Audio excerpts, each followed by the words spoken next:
Kembali di News Sore, pemirsa, Kejaksaan Tinggi DKI Jakarta menutup opsi damai terhadap tersangka penganiaya David Ozora. Langkah ini diambil pasca pernyataan Kepala Kejaksaan Tinggi DKI tentang restoratif justice viral di media sosial.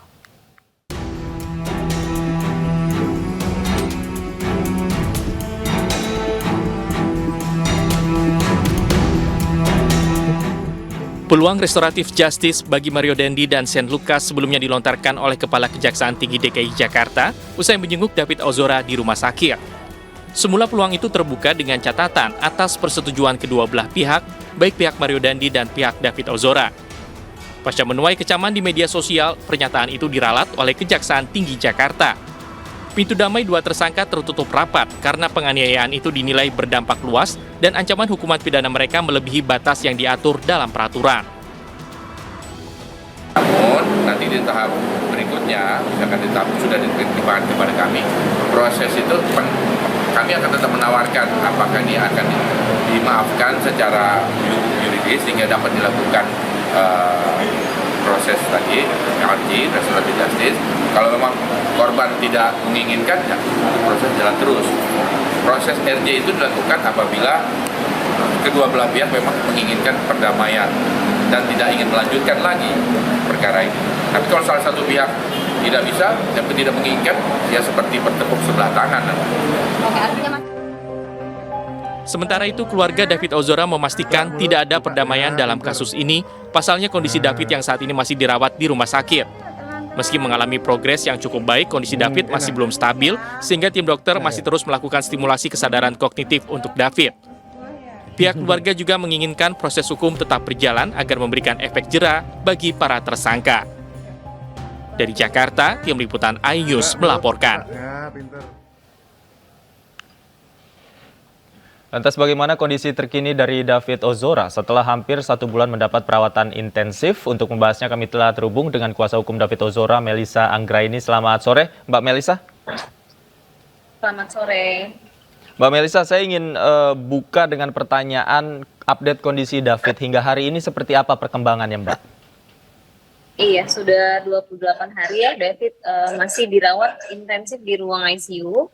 Pada hari ini dokter sudah melakukan terapi stem cell yang dimana darah dan lemaknya David diambil lalu dibawa ke lab, kemudian nanti 7 hari ke depan akan disuntikan kepada tulang belakangnya anak korban David. Nah, hari ke depan akan disuntikan juga yang namanya styrofoam untuk memberi jalur kepada stem cell-nya ini. Saya baru saja kebetulan sekarang masih di Rumah Sakit Mayapada ya. Saya barusan dari ruang ICU melihat David. Kondisi David terkini memang sudah ada perkembangan kesadaran secara kualitatif, sudah bisa mulai merespon perintah-perintah sederhana. Nah, namun terakhir dokter itu kan sudah melakukan yang namanya EEG untuk memantau aktivitas listrik di kepalanya David. Nah, dokter menemukan bahwa ada gelombang otak yang turun, sehingga dokter menyampaikan berpotensi jikapun sembuh ada yang sifatnya olah pikir David ini turun secara permanen seperti itu. Sehingga tapi bagaimanapun dokter tetap melakukan stimulus untuk memperkuat lagi kesadaran-kesadaran secara kualitatifnya David. Terakhir memang kalau untuk fokus mata sampai sekarang masih sangat rendah sekali. Begitu Mas. Baik, tapi kalau untuk kesadaran David terhadap orang-orang sekitarnya, terhadap orang tuanya khususnya, apakah sudah bisa mengenali, Mbak? Sampai hari ini kita belum bisa menyampaikan bahwa dia sudah bisa mengenali ya, karena fokus di matanya aja masih sangat rendah, belum bisa melihat, masih blank seperti itu ya. Nah, hanya respon terhadap suara sudah mulai lebih baik karena dia lebih cepat bisa menangkap suara-suara meskipun dokter menyampaikan dia belum bisa memberikan respon yang normal begitu. Baik, kalau untuk keluarga sendiri saat ini standby 24 jam bersama dengan David atau seperti apa? Tamu-tamu mungkin yang menjenguk David, apakah itu juga ada pembatasan, Mbak Melissa? Iya, karena masih di ruang ICU ya, jadi yang bisa membesuk David untuk masuk langsung ke ruangan ICU itu sangat terbatas sekali.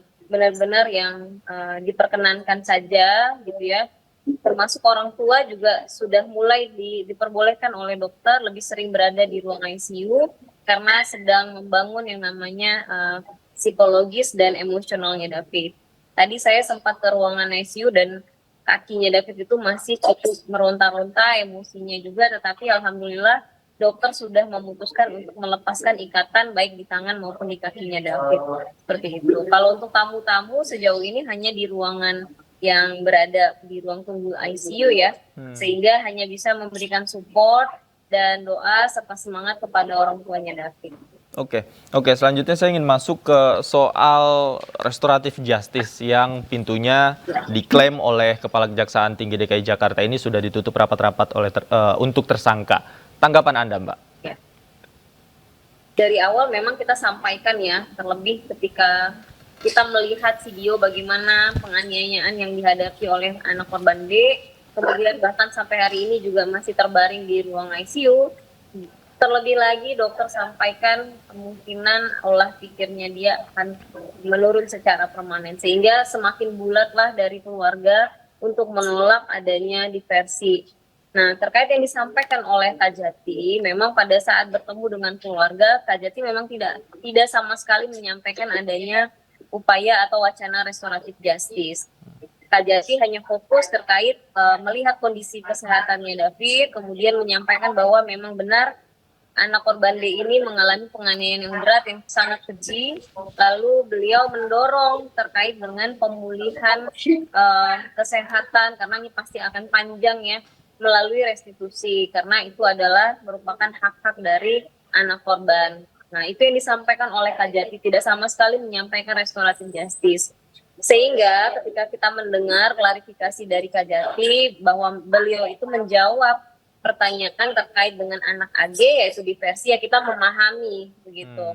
Sehingga kalaupun nanti dibutuhkan statement secara tertulis, karena kita paham ya, di dalam Undang-Undang Sistem Peradilan Anak kan memang diatur terkait diversi, disinya wajib, tetapi kami berharap Kejati mengikuti jejak Polda yang kemudian juga sudah diaminkan oleh Kejagung bahwa tindak penganiayaan berat yang dialami oleh David ini, para pelakunya tidak layak untuk ditawarkan restoratif justice, ini terutama untuk yang anak berkonflik hukum AG, karena secara formil terkait dengan terdakwa yang tersangka yang lain itu memang tidak dimungkinkan. Oke, artinya pada saat bertemu ini Kepala Kejaksaan tidak pernah membahas sekalipun soal restoratif justice ya Mbak ya?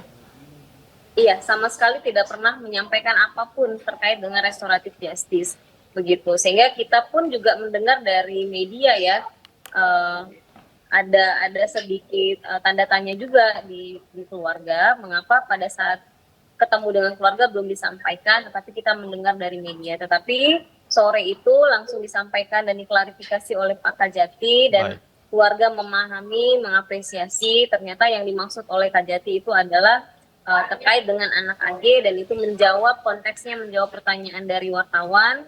Kemudian kita sudah kembali fokus saja karena kita dapat informasi untuk anak berkonflik hukum AG kan sudah mau limpah ya. Sehingga kita fokus kepada proses hukum selanjutnya. Gitu. Baik, terima kasih Mbak Melisa Anggraini, kuasa hukum David Ozora. Kita harapkan bersama David segera pulih dan bisa beraktivitas normal kembali. Terima kasih, salam kami untuk keluarga Mbak Melisa.